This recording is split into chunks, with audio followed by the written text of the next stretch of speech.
Oke, Assalamualaikum warahmatullahi wabarakatuh.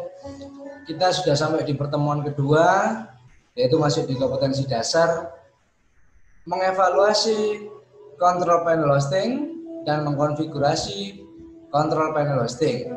Jadi ada indikator pencapaiannya di pertemuan kedua ini adalah melakukan konfigurasi modul cPanel, yaitu di dalamnya ada add domain, subdomain, dan file manager. Yang kedua, menguji konfigurasi modul cPanel. Tujuan pembelajaran kita hari ini adalah melakukan konfigurasi modul cPanel dengan benar sesuai hosting yang digunakan. Hari ini kita menggunakan hosting domain Asia. Kemudian yang kedua, menguji konfigurasi modul cPanel dengan benar pada hosting yang kita gunakan, sama, yaitu domain Asia. Nah, kemudian dari pertemuan pertama kita sudah dijelaskan tentang apa itu cPanel. Ya, di dalam cPanel ada beberapa modul-modul yang harus kita ketahui. Banyak modul yang ada di cPanel, diantaranya yang kita pelajari adalah modul file manager.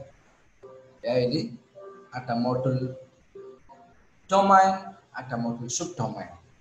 Jadi modul cPanel itu apa? Masing-masing cPanel memiliki metode instalasi yang berbeda dan di dalamnya juga berisikan berbagai fitur. Kalau kita setelah masuk ke akun, kita akan melihat matriks yang menyimpan jumlah penggunaan resource seperti penggunaan CPU, ketersediaan ruang, penyimpanan atau storage, dan pengguna memori. Metrik ini menyajikan data yang sangat berguna bagi kita untuk melihat keseluruhan performa website di modul cPanel. Tapi di dalam file manager yang akan kita pelajari nanti adalah tool manajemen file dasar di cPanel. Dan selain ada mengunggah, mengekstrak, file manager juga dapat digunakan untuk membuat file dan folder. Dan juga memberikan hak akses atau permission ya. Kemudian kalau add domain, yaitu domain tambahan yang berfungsi sebagai subdomain dari domain situs utama. Melalui cPanel, kita tidak perlu mengaktifkan akun baru untuk membuat dan mengelola banyak domain, cukup satu akun saja. Sedangkan subdomain ini merupakan ekstensi dari domain. Karena fungsinya tidak sama dengan domain utama. Subdomain bisa digunakan untuk mengonlinekan website tambahan seperti ini. Contohnya kalau ada subdomain.domain.com. Berarti subdomainnya adalah subdomain itu sendiri. Domain utama adalah domain.com. Mari kita masuk pada menguji bagaimana masuk pada dashboard halaman sebuah hosting untuk mengonfigurasi file manager, add-on domain, dan subdomain. Bisa kita lihat di sini. Ini adalah tampilan dari dashboard domain Asia. Ada service. Sebentar, kita disuruh login lagi.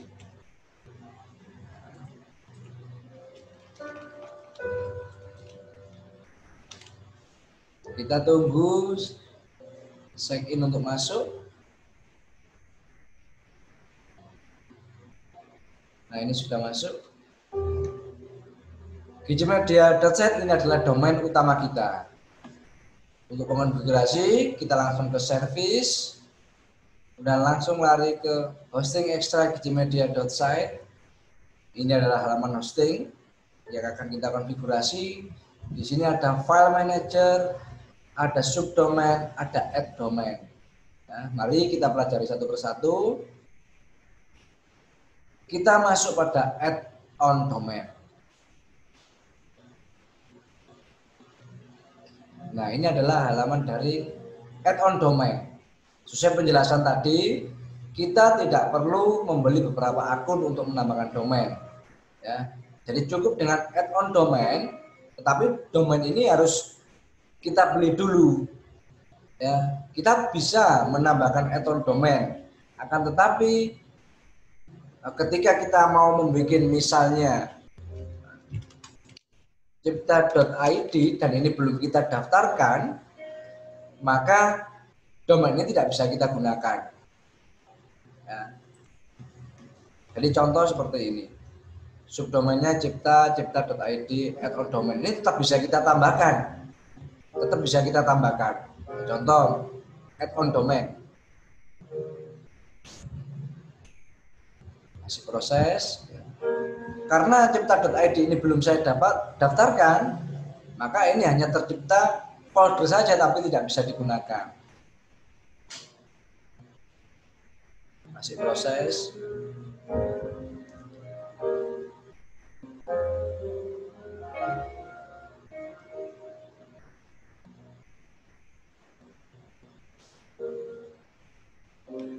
Nah, ini domain sudah tercipta. Kemudian kita coba ke file manager untuk melihat apakah sudah tercipta untuk folder cipta.id. Ini adalah fungsi file manager.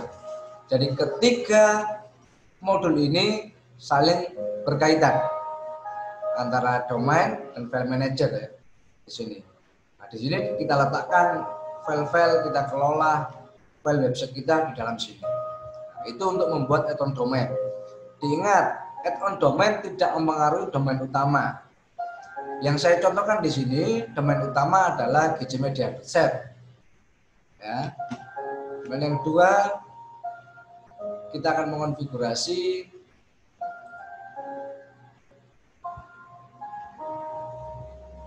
modul domain di subdomain. Subdomain saya klik. Bentar.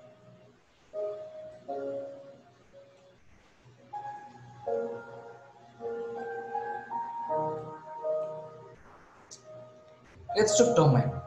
Domain utama adalah gcmedia.set. Kalau saya pilih di sini ada cipta.id. Ini kalau sudah kita beli, ini juga menjadi domain utama. Karena ini belum, berarti ini bukan domain utama. Ingat, domain utamanya adalah gcmedia.set. Misalnya, saya ingin rumah, subdomainnya, karena saya ingin membangun website tentang rumah.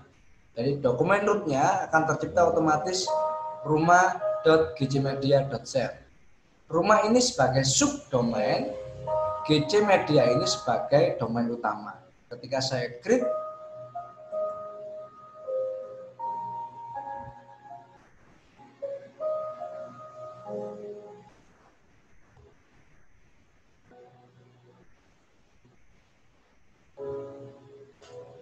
sukses, rumah.gcmedia has been created.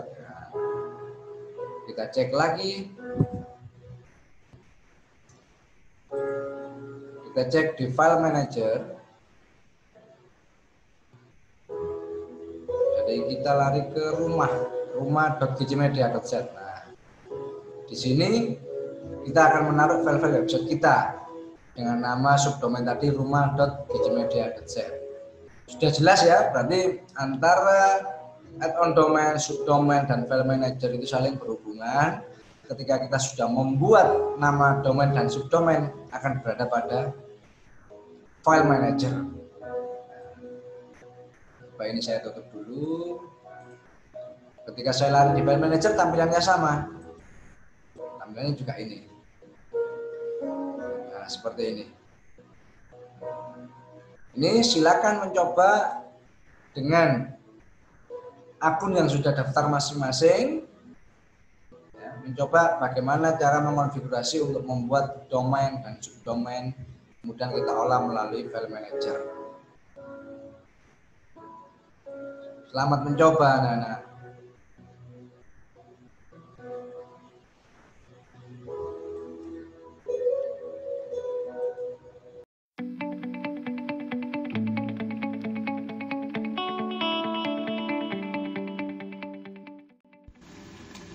Oke, buka Niaga Hoster ya, dari webnya Niaga Hoster, kemudian klik daftar, tuliskan nama lengkap kalian yang mau didaftarkan, ada keterangan nomor telepon.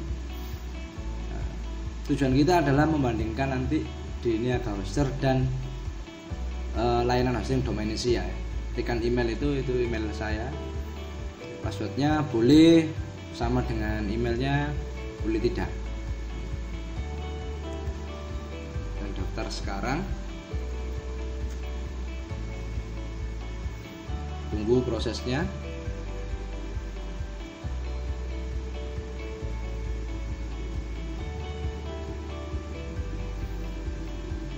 Setelah berhasil, kita masuk ke halaman member Niaga Hoster ya. Kita masuk ke member area. Ini halamannya. Jadi ini tampilan dari beranda Niaga Hoster seperti ini tampilannya. Jadi bisa diperhatikan ya. Kita masuk ke layanan ya. Kita klik hosting.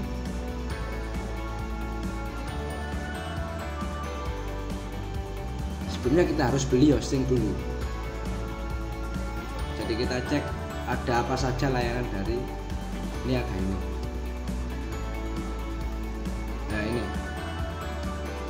paket-paketnya dari Niaga Hoster.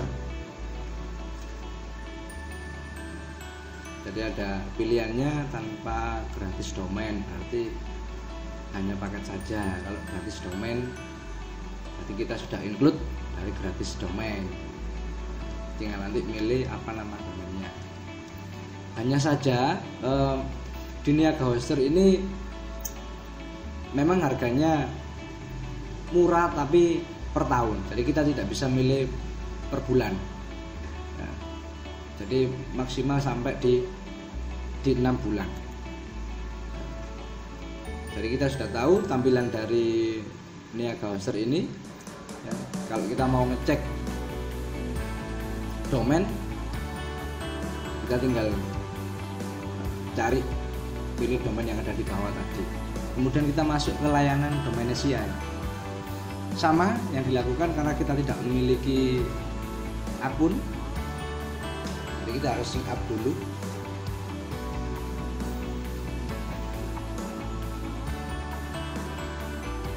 Ini selesaikan sign up yang sudah dilakukan tadi, kemudian sampai masuk ke halaman member area ya.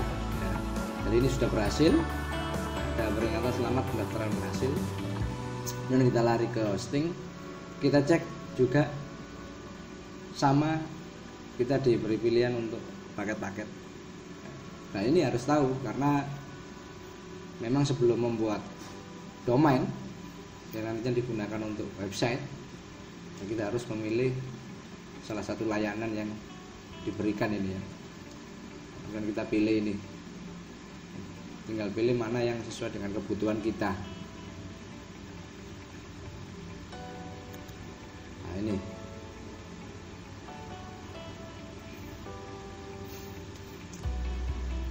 kita cek ya, di mana yang sesuai dengan kita. Jika sesuai langsung kita pilih pesan. Nah, di sini kita memilih layanan karena ingin untuk percobaan ya, kita pilih yang 1 bulan ya, dengan harga 20.000 per bulan. Lokasi server terserah, kita pilih Singapura, US atau Jakarta, silakan. Di sini saya contohkan Jakarta. Nah ini digunakan untuk keamanan data ini. Jadi kalau kita klik yang SSL ini ada biaya tambahan 99.000. Tapi kalau tidak, kita tidak perlu menambahkan biaya. Ini untuk keamanan data dari website, yaitu SSL itu sertifikat. Kemudian kita pilih nama domain kita. Jadi, di sini saya contohkan adalah gcmedia.set nanti yang akan saya masukkan.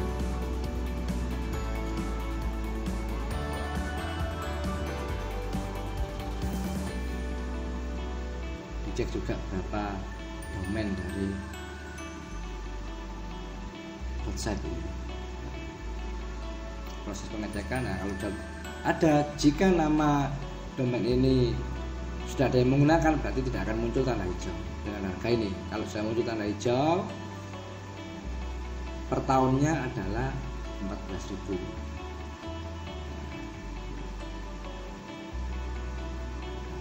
Ini langkah-langkah untuk hosting dan domain di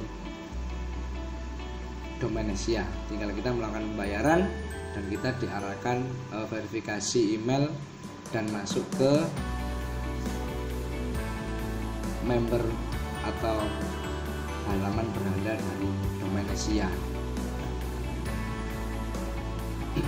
Kita juga disuguhkan dengan memilih install WordPress otomatis gratis.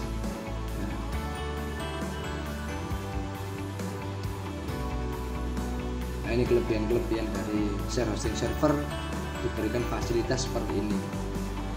Jadi kita harus ingat pada waktu di pertemuan pertama ada kelebihan dan kekurangan dari share hosting server. Ini merupakan kelebihannya. Tinggal kita masukkan troli untuk beli dan pembayaran. Itu sebagai pembanding ya, cara daftarnya ya. Jadi untuk nanti berandanya akan saya contohkan. Nah, ini masuk ke model pembayaran.